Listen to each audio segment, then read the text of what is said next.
On a fall, misty morning, crispy, colorful leaves hug a tiny home in West Spokane.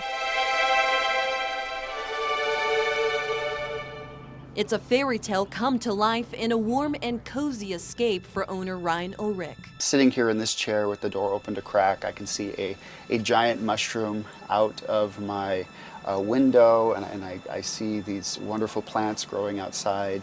And so it really just takes me other places. A portal straight to Middle Earth right next to his home. I have a bell that actually is a dragon that reminds me of smog. I found a stained glass window in a vintage shop that has a beautiful eagle in it that's in the back of the Hobbit house. It reminds me of the giant eagles from the Lord of the Rings, to hand-carved wooden mushrooms.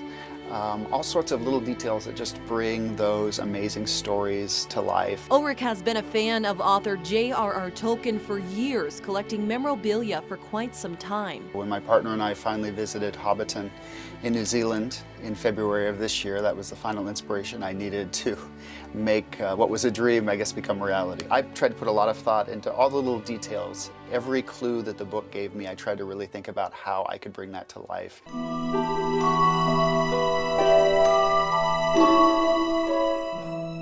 For Ulrich, the magic started when he was young. I loved the books as a kid. I went through a tough time as a kid, and those books really saved me. They provided a wonderful escape. They provided the inspiration and the hope that I needed. No, Ulrich does not live in this Hobbit house, but he often uses it as an office or reading space.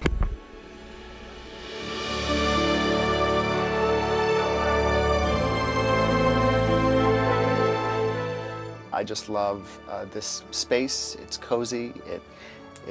I'm also an artist, so it's a place for me to exercise my imagination. His creation has gained a lot of attention from around the Northwest and prying eyes walking or driving by. But Ulrich says it's less about the spectacle and more about a message that rings true each time he takes a seat inside his tiny escape. Remember, it was a hobbit, so very small, who did big things and saved them all. Sometimes you're looking at the data and you're looking at the size of the problems that we're facing, and it can seem a little hopeless. And so it's a daily reminder when I'm working in this space that history is full of people who were seemingly small, who stood up and made their voices heard, and were able to affect change. We're able to make a huge difference. So I know I need that message, and I hope other people need that message too.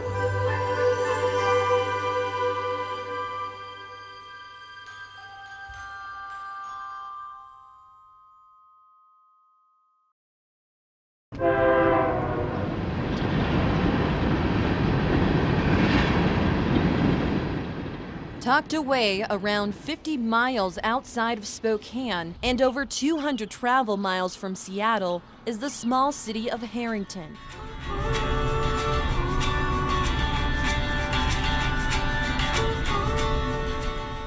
It's a community with a population of less than 500 people. With the exception of the trains, it's a quiet place where nature carries the tune of the town.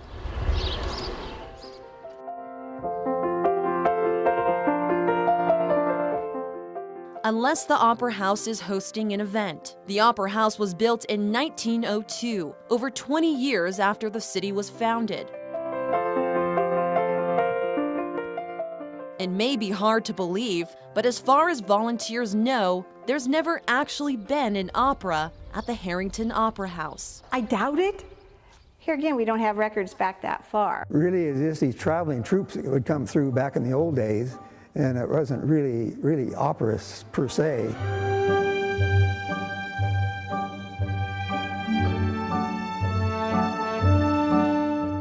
That may be because back then, opera houses were central to American life, used not only as performance venues, but also community gathering spaces. In a small town like Harrington, if there was buzz, it came from the Opera House. It was a very popular place. The Saturday nights were a big deal in Harrington at that time. Of course, the tavern being right across the street, it was a pretty lively place. For more than 45 years, the Opera House thrived. That was until it closed down in 1950. The roof had leaked, was leaking, and the walls were falling apart. The building sat vacant for more than 40 years until volunteers decided to bring it back to life. That meant a very long process that started 26 years ago. 24 of them I've been the treasurer, and I can't get out of it. So it's been a pretty tough goal, but we've made it. The restoration may have made the building a bit more modern, but volunteers keeping much of its character intact. It's a huge asset, and we have to grab onto those things that are left and that we can treasure. An opportunity for our rural communities to gather not too far from home and see wonderful performances and wonderful music is such a gift. Small towns do matter, and history does matter. As long as we can keep going, I guess we'll keep plugging away.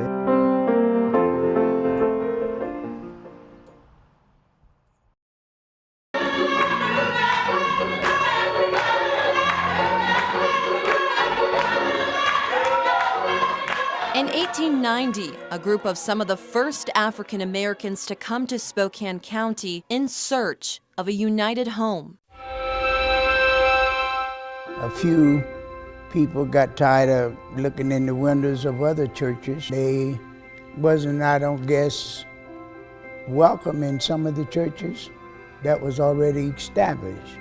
So they decided they needed a place they could call their own and feel free as believers in Jesus Christ to serve and worship the way they wanted to worship. When you think about 1890, you think about slavery. You think about couldn't drink out of the same water fountain. You think about working in the cotton fields where your grandmother and your ancestors are singing old spiritual hymns. And then you come to church where your only place on Sunday where you could get some comfort. One of the founders, Reverend Peter B. Murrow, under his leadership, the church, serving as a place of security. If you think about Spokane back there, Spokane was a racist community. And so they came together as a family to kind of help protect themselves and keep themselves protected and to find somewhere where they can hang together as a family. They got together because they were tired of being oppressed and going to jail for their rights. That's all they had. And the church was the driving force for blacks and African Americans back in the 1890s. Church was it. And so preachers were it, and they the ones that spoke up for the people. Many pastors serving the church over the years, but it wasn't until the 1920s that Pastor Emmett B. Reed took over. Reed, a believer of opening the church to a community fighting for justice. The church becoming a meeting place for groups like the NAACP. A lot of the meetings and things where people would come when incidents would happen in the community and in the world, people would come here to talk about it so they could have that sense of community and support. In 1927, a new Calvary Baptist church was built just feet away from the original spot. The building still standing in Spokane today. Looking back, much has changed. We're not just a black congregation. We are a very diverse congregation, and it gives our kids and our families an opportunity to learn about each other and to learn that love comes in all colors. But some things have not. Some people have not yet arrived. What do you mean by that? Still racism in many ways, fashion. But thanks be to God for those who have come aboard. It took a handful of people to come to Spokane, Afro-Americans at that time, to come and establish a black church in a white community in the 1890s, and it's still here. That's a miracle within itself. Whatever the need, we try to reach out and be a part of lifting humanity. Jesus said, when I was hungry, you didn't feed me. I was naked, you didn't clothe me. I was outdoors, you didn't take me in. And so that's part of the gospel. that I love and cherish here at Calvary.